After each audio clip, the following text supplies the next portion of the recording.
You're listening to Black Parents Aging, where we help you navigate caring for aging loved ones. Every Wednesday, we'll discuss how to help your parents successfully navigate this new season of life. We are going to talk about legal, health, technology, and finances. Here's your host attorneys, Olivia Smith and Nicola Robinson. Hi, everyone, and welcome back to another episode of Black Parents Aging. Thank you for joining us. I'm your host, Nicola Robinson with the SR Law. I hope that you are having a marvelous day. I have been outside this morning and it's just great weather here in Atlanta. So I hope you are having a beautiful day as well. So we're going to jump right into today's topic. What the heck is an ombudsman? I was like, before I got into this area of practice and just in my daily life, I had never heard of that. And so I am sure there are plenty of people out there that are just like, I don't know that I'm familiar with the ombudsman. So let's talk about it. Nursing homes have ombudsmen. And when we say the ombudsman, we're not talking about one person. It's really the long-term care ombudsman program, which has hundreds of them. So I guess it should be plural, budsmen instead of ombudsman. Okay,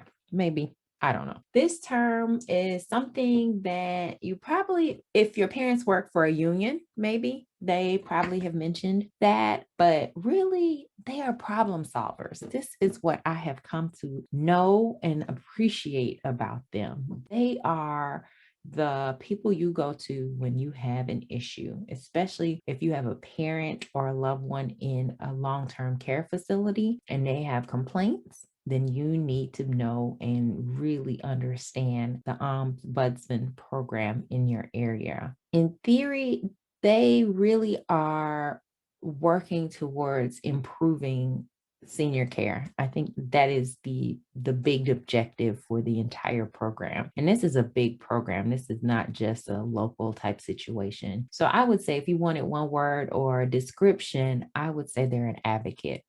Much like lawyers, I guess. But they are trained, certified advocates who work to resolve concerns of long-term care facility residents. So, if your mom's complaining about whatever at her facility, whether it's the food, the ombudsman is the person that you will call. So they're responsible for inspecting, investigating, and working to resolve complaints from residents in long-term care facilities. And their services are free of charge because it is a federal program. All states are required to have an ombudsman's program. So some ombudsmen are paid staff, others are volunteers, but now the program is really something that the federal government has put energy behind. So that's where the ombudsman program came in. And I'll give you some history because I've spent some time really looking into this, but it really came back. It all kind of came out in 1965 when Medicare and Medicaid came around. Of course, that's when a number of nursing homes exploded and really kind of came on the scene. And I suspect that we're going to go through another resurgence and boom of facilities. Just with the baby boomers and the number of people that's retiring right now, it is going to be just a need. The demand is going to be so great. So I imagine our ombudsman's programs are about to be super, super busy. So 2 big events happened, and I'll tell y'all about these, and then you can kind of understand how we end up with these federal programs. So one was from a nursing home in Ohio. This was in like 1970, where 32 residents from the facility actually died from salmonella food poisoning epidemic. So that's huge. You have all these residents in this facility and they were all eventually killed with food poisoning. After 12 people died, the Washington Post reported that the owner of the nursing home complained that it really wasn't a big deal.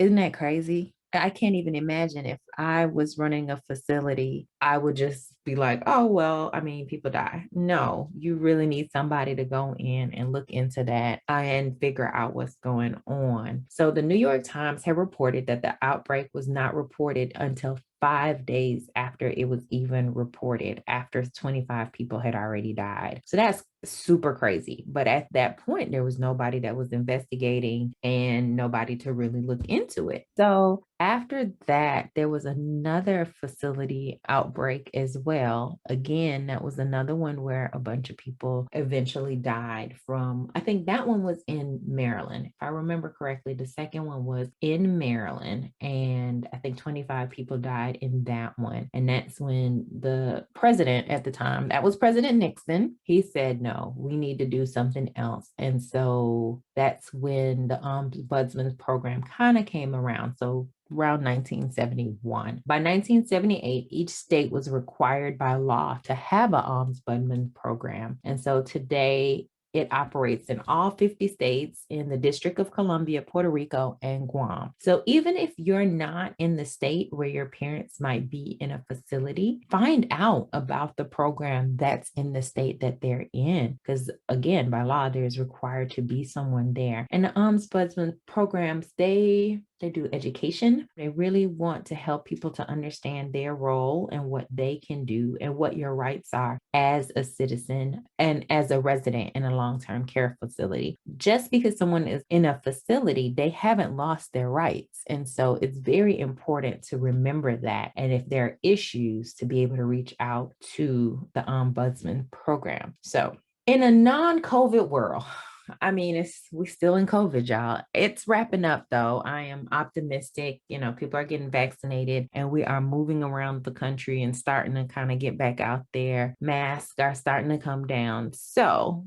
in a normal world, when there is no COVID, the ombudsman is required to do regular visits to nursing homes. So that there is always somebody that would be going to see your mother or your loved one in a facility, because they are required to be there for 3 hours per month when they're able to just be there and meet with residents. So if your mom, say you're in California and your mom's here in Georgia, and she has been telling you, the food is terrible, they're not treating me the way I want to be treated, that ombudsman has to be on the premises. So make that call, let them know what her complaint is. You can call in the complaint and they're required to go out and speak to the resident and find out what the problem is. So when they go out, they will make an appointment to talk to your mom and find out what her complaints are. They visited residents one-on-one, or they do small groups with residents. So they go by each room and just chat and hang out in the common area. So they really get to know the residents at the different facilities, which I think is such a comfort, because again, you have somebody else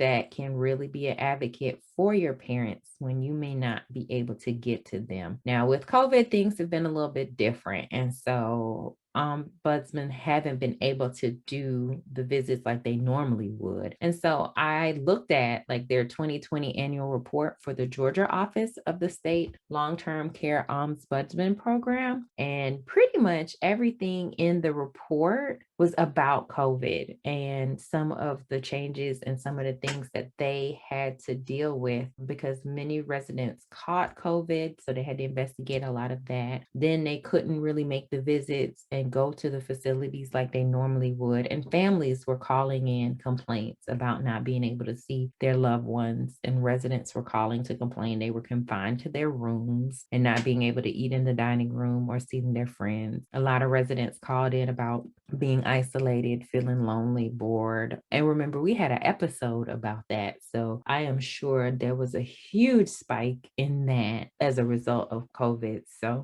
ombudsmen, they can be a friend and an advocate for your family member. That's somebody that your family member can get used to and know they're pretty much going to come and visit on a regular basis. So I will tell you, I looked at the fiscal report for the Georgia ombudsman. They get about 10 complaints a day, y'all. That's a lot. So it said that from October 2019 through September 30th of 2020, they got 3,672 complaints. And I know a lot of that had to do with COVID, but that was not an increase in complaints. In fact, they actually decreased from the previous fiscal year. So when you talk about the 2019 fiscal year, they received 5,199 complaints. So what are the top complaints that residents at long-term care facilities are complaining about? Discharge or eviction. A lot of times, the facilities have their own rules about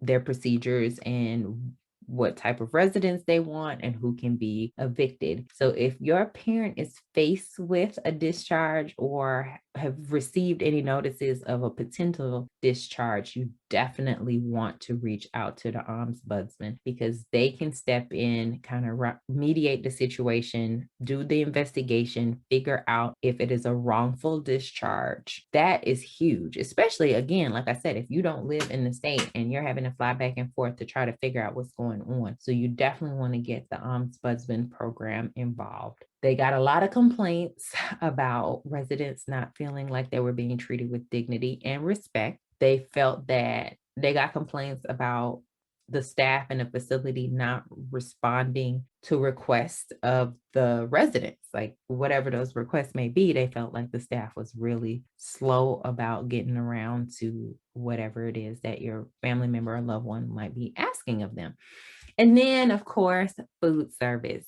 So I've been to a lot of facilities doing this type of work, and I can say the food varies tremendously. I have some that are pretty much my favorites at this point because I know the food is well. And I have, clients that might be in some of these facilities. So I'll stay, especially if it's around lunchtime, I might sit and have lunch with my clients or just some of the residents. And yeah, there is definitely variation about the food. So when you are looking for a facility for your loved one, definitely inquire, take the time, maybe have a meal or two there before you commit so you can kind of understand what the quality is. Then the last complaint that I saw that was huge was laundry, housekeeping, and kind of pest abatement. They put those all together. So infection of like bugs, and that's huge. So you definitely need to know who, if your parent is talking about their bugs, who do you call? And you really need to call your local ombudsman program. They handle all kinds of complaints, not just the ones that I've listed here, but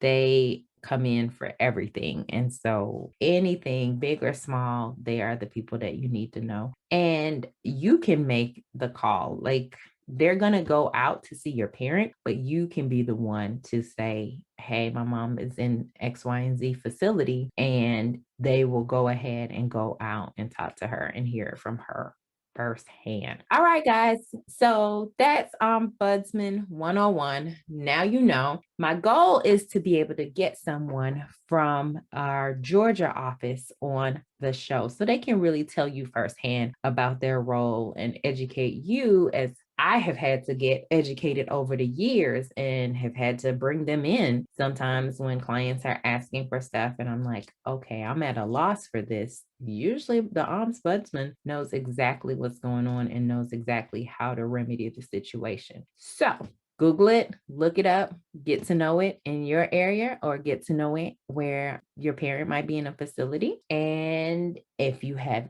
any questions about the Ombudsman program, please send them. As always, we love to hear your feedback, comments, and questions. If you've had an experience with the ombudsman, man, it's a tongue twister. But if you've had any experience with them and you'd like to share, we would love to hear from you because I can go on and on about things, but sometimes hearing firsthand what other people's experience have been can be greatly beneficial to our audience. So please, if you have an experience with the ombudsman, definitely let us know. This is always a judgment-free zone, guys. So listen, we are here for all of it. We know that it is good, bad, and ugly sometimes when it comes to working with our aging parents. And we are here to listen. We're here to have those tough conversations. All right, guys, connect with us on Facebook, Instagram, our website. We are always available. We are always here for you. Until next time,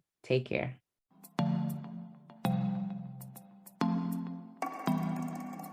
You're listening to Black Parents Aging, where we help you navigate caring for aging loved ones. Every Wednesday, we'll discuss how to help your parents successfully navigate this new season of life.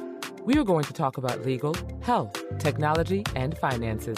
Here's your host attorneys, Olivia Smith and Nicola Robinson.